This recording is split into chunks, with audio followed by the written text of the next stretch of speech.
Village Church, today we come to pre-launch call number 3. Pre-launch call number 3, and it's actually kind of the hardest one to really articulate, quite frankly. I'm going to do my best, but you're stuck with me trying to do it. Now, obviously, prayer, we want to be a church that prays. That was pre-launch call number 1. That one, we have practical prayer calendar. Hopefully you're still going through that prayer calendar, and we'll have other opportunities to pray together as a church. We kind of get that one.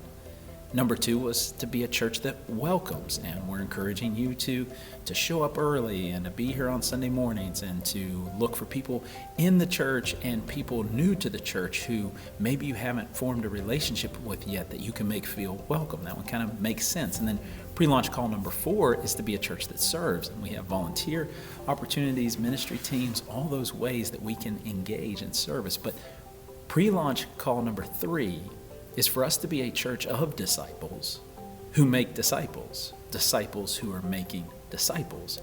Obviously, this is rooted in the Great Commission. Go, and all authority in heaven and earth has been given to me. Jesus said, go therefore and make disciples of all nations, teaching them. This is what it means to make disciples, teaching them to observe all that I have commanded you. And lo, I'm with you always, as well as the baptizing them in the name of the Father and of the Son and of the Holy Spirit. So discipleship has 2 parts to it. It's being converted, becoming a Christian, and then 2, learning to live like Jesus. And so to make disciples is to encourage other people to do that. And to be disciples is to do that, to be converted, to trust the finished work of Jesus on the cross for salvation, and 2, to learn to observe all that has been commanded us, right? To walk in the ways of Jesus. And so I would say it like this. I want us to understand discipleship like this. Earlier in Matthew, Jesus says, come to me, all you who labor and are heavy laden, and I will give you rest. Take my yoke upon you and learn from me, for I am gentle and lowly in heart, and you will find rest for your souls. To yoke up in a yoke, right? If you've seen 2 oxen or horses in a yoke, it's a side-by-side work. Of course, Jesus has done all the heavy lifting, but he invites us, therefore, to take his light burden and easy yoke and to walk alongside him step by step. If you watch oxen in a yoke, that plow moves best, or a yoke that maybe is on some horses or whatever pulling a cart works best when they're in step. So to be a disciple of Jesus means to walk in step with Jesus. And then to make disciples means that we invite others to walk in step with Jesus as we walk in step with Jesus. This is a lifelong pursuit. None of us will walk exactly like Jesus today. In 10 years as a Christian, we won't walk exactly like Jesus. 25, 50 years as a Christian, we will not walk exactly like Jesus. But he still invites us to yoke up next to him. And he says that his burden is light and his yoke is easy. He says, I'm going to empower you. I'm going to equip you to become more and more like me as we move forward in the work of the Great Commission, the work of making disciples. And so it's this beautiful invitation to be a disciple.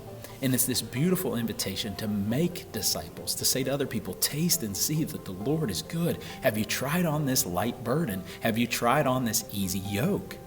This is what it looks like to walk with Jesus. And it can get super practical. So this is where it gets practical.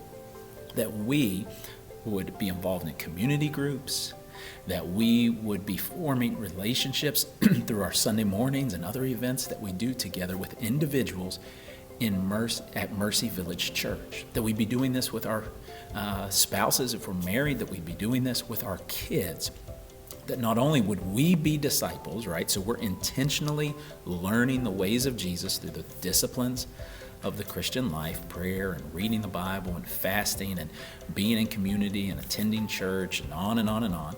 We're doing those things. We are being disciples. We're tasting and seeing that the Lord is good. We're putting that yoke on and we're walking in step with Jesus. But we'll also invite others into that with us. So as you learn what it means to be a disciple as a father, for example, like you're learning more and more what it looks like to walk in step with Jesus as a dad, share that with other dads. Share that with people who are soon to be dads. As you're in your job learning to walk in step with Jesus, share that with other people, right? Like this practice. And so that's why we're in community groups. That's why we have other events and Lord willing in the future, book studies and things like that, so that these relationships can be formed that are about more than just sharing how our week went, but we're actually intentionally investing in one another, building into one another what it looks like to walk in step with Jesus. And some people will have stuff to tell you about how to walk in step with Jesus that you're still learning, and you'll have stuff to share with other people about how to walk, because we're all learning at different paces and different speeds together what it looks like to yoke up with Jesus. So might we be a church, and this one is a little longer, and I apologize, but this is a kind of a more complex concept to wrap our brains around. I'm still going to get it done in under 7 minutes. That we would be disciples, yoking up with Jesus, and we would invite others at Mercy Village Church into that process with us. And the end game, right, of inviting somebody into that process with you is that as they're walking with you in step with Jesus, they then start inviting other people too. It reciprocates. Disciples who make disciples who make disciples. People yoked up with Jesus, inviting other people to yoke up with Jesus, who then invite other people to yoke up with Jesus. Might we be a church that makes disciples, a church of disciples that makes disciples.